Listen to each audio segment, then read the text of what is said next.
Once upon a time, in a land filled to the brim with mushrooms and nerds, doomed to forever be stuck in the year of 2008 they were.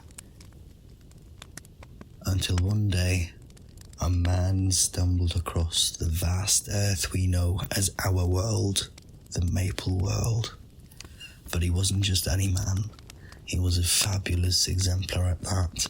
He had thick brown hair with majestic wavy curls and a volume only a handful of people can dream of ever achieving, and only on the very best of hair days. Speaking of hair, he was the sole heir of the late great Harold II, a man of tremendous power and influence. He made his wealth off of trading diamonds on the Parian street corner and had connections that ran deep within the Assyrian government. Some say he even used to fish for crabs with the Minister of Agriculture down at Ludus Lake in the summer. But little did Harold know that the son he deemed completely and utterly useless would become the father of his completely and utterly useless grandson, who against all odds would end up being the only hope of saving Assyria from total destruction. Danger was lurking in the shadows. Evil creatures from every corner of the world had gathered in the ruins of the cursed sanctuary. Buried underneath the old mines of Ant Tunnel, they were scheming to overthrow the Assyrian government.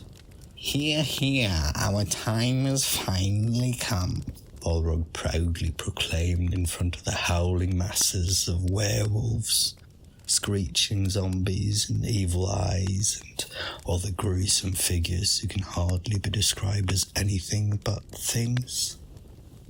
Urgoth interrupted the applause and calmly said, "Oh, shut it, you buffoon with your weakling horns and your stupid ideas. You will get nowhere with this unless you do exactly as I say." You see, Urgoth was a man who didn't give a single fuck about what others thought of him. He was also not an idiot, unlike the rest of them. The others knew this all too well, and despite his behaviour, they respected his opinion even if he really was a dickhead. So Urgoth laid out the blueprints of his master plan and carefully instructed each and every one on exactly how to execute their given task. Evil was on the move, and they weren't far away. The hero of the story, Harold's grandson, went by the name of Pengubingu. No one really knows where his name stems from. It's just one of those things you learn to accept without question. What's important, though, is that despite his grandfather's opinion of him, he was a fine man. He was the type of man who'd make your head turn. It didn't matter if you were a man yourself, or a woman, or anything in between. If he got caught in your periphery, you couldn't help but look. Not only was he himself a gorgeous specimen of human being, but his trusted companion was equally beautiful. She was given the name Horsey, and she wore it like a crown. It was a spectacular sight to witness Horsey galloping through the fields with Pengubingu on her back. They were meant for each other, and they were meant for greatness. One day, the two of them were out scouring the woods for all the portobello mushrooms they could find for Pengubingu's infamous mushroom stew. As he was picking mushrooms, Horsey noticed a strange-looking thing behind the trees ahead. It looked almost like a horn of some kind. She tried to warn her loyal friend, but Pengubingu was already numb from all the shrooms he'd eaten, and didn't see the concern in her eyes before it was too late. A wild Balrog appeared and smushed the poor mushrooms with his giant hairy feet right in front of our hero's face. Him and his idiot friends, who thought they were the new kings of the world, had vandalised everything in their path, from the sanctuary and all the way to Amoria, where Pengubingu and his horse were living peacefully in harmony with nature. "What the actual fuck, mate?" Pengubingu shouted in a mix of disappointment and despair. Balrog huffed, but didn't dignify the reaction with a response before he suddenly grabbed Horsey by the neck, choking her slowly while our hero could do nothing but watch. He was frozen, helpless. He didn't know what to do.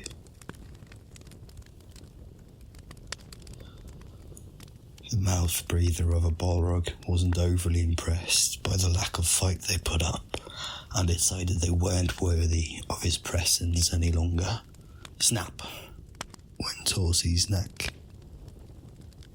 Pengubingu fainted, and in that very moment, everything went black.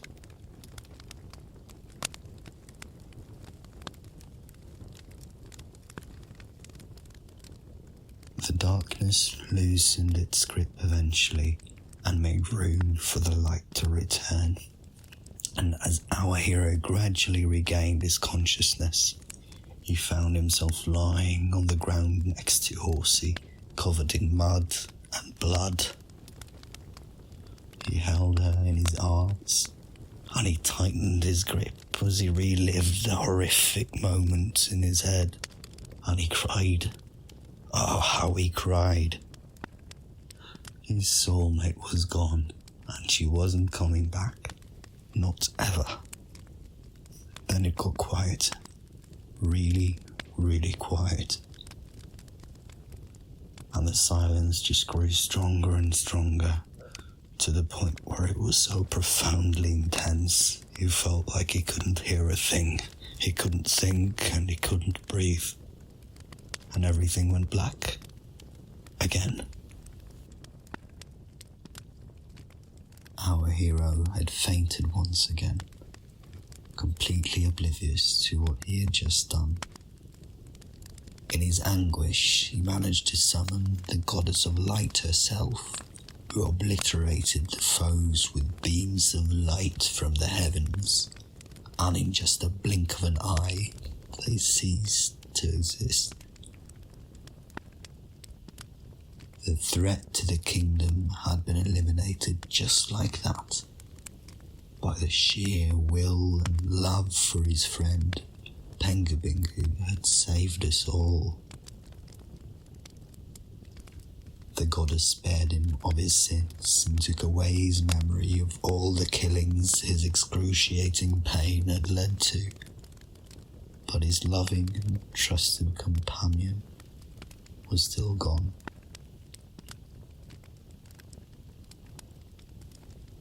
Pengubingu dedicated the rest of his life to the science and research behind what would later be known as the resurrection skill, in the hopes that he one day could revive his long-lost friend. Unfortunately, Pengubingu passed away earlier this year, and he was never quite able to bypass the limitations of the current iteration of the skill, where it's simply impossible to revive someone after they've been gone for 10 minutes. But our hero never gave up, and he never lost faith. The end.